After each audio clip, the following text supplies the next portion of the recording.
As with most applications these days, you have some kind of tools panel or palette, and Illustrator is no different.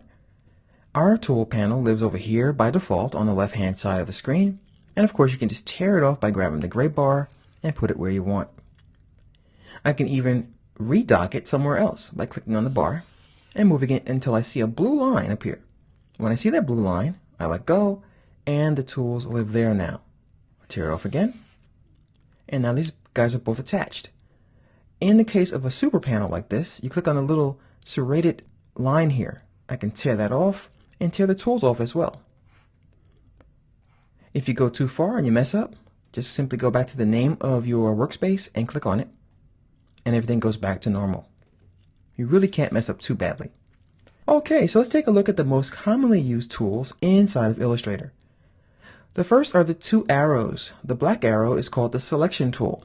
With the selection tool, you can literally click on things and move them around, resize them, rotate them, and so on. Unlike the selection tool, we have a white arrow called the direct selection tool. This tool helps us to manipulate the points of an object. I'll give you a quick example. I'll grab the black arrow. First of all, I'll give this guy a color. And with this arrow, I can click on the middle of my shape or object and move it around. With the white arrow, I can click on the very edge here until I see a little point light up like so. And I can click and I can manipulate the components or the points of this object. This tool does not do that. So once again, this guy is really for moving things around or rotating them, stuff like this. So you can put your cursor at the end or the tip of a corner, rotate, put it in the sides here on the handles, and you can scale as well. We have a lasso tool which helps you to select things. But of course you can do the same thing with this tool. All right, the difference is, of course, you can grab points with this tool.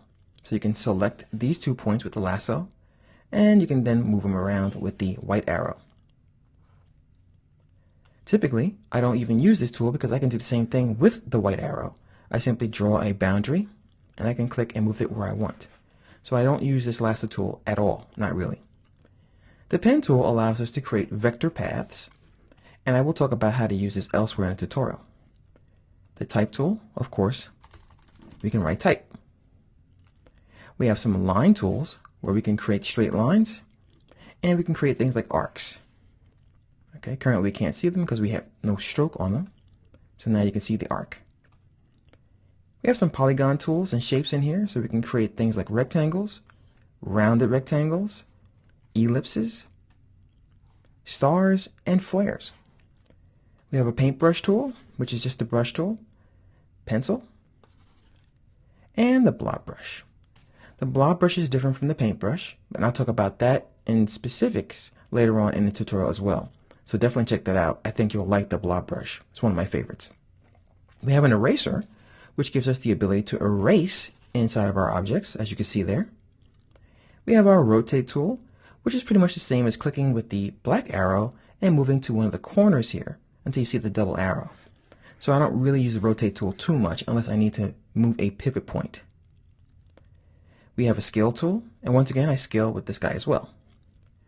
We also have some new tools, and we have a width tool that you can use to click and add width to things. We'll talk about that later on. We have the ability to work with this great new tool in Illustrator, the Shape Builder, which is awesome. It allows you to combine shapes together to create symbols. We have a perspective grid tool, and I'll go ahead and click on it to show you real fast what it does. It gives you the ability to quickly work in perspective. We have a mesh tool, which allows us to make organic gradients. Very, very cool, so check that out. We have the gradient tool, which works like this tool, but not in such an organic fashion. We have our eyedropper tool, which allows us to sample colors. So I can sample a color from one thing and put it in another. So here's white, now it's white in there, and it's blue in there. It happens on a selected object, as you can see. We have this object selected.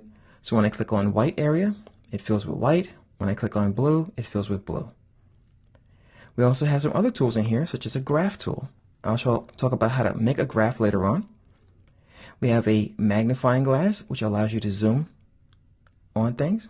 I'll double click on the magnifying to zoom back out. And I'll double click on the hand tool to go back to a view which shows everything.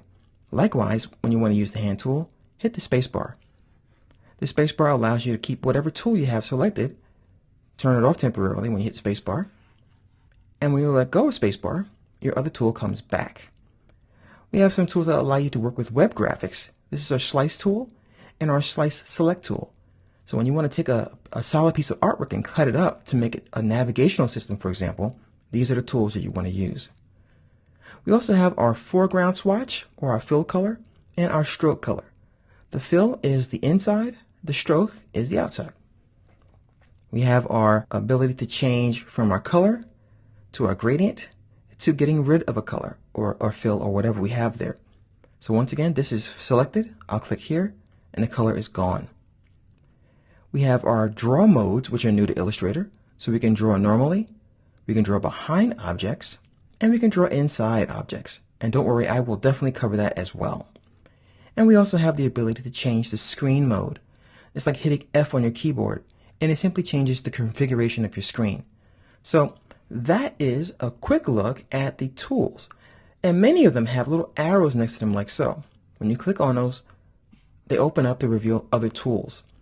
So as you can see, there's a lot of tools in here. So of course we couldn't cover them all in this lesson, but I will definitely talk about a lot of them in this tutorial. For example, in the type tool, I'll talk about type on a path, and in the pen tool, we'll talk about how to use all these tools inside of here and so on.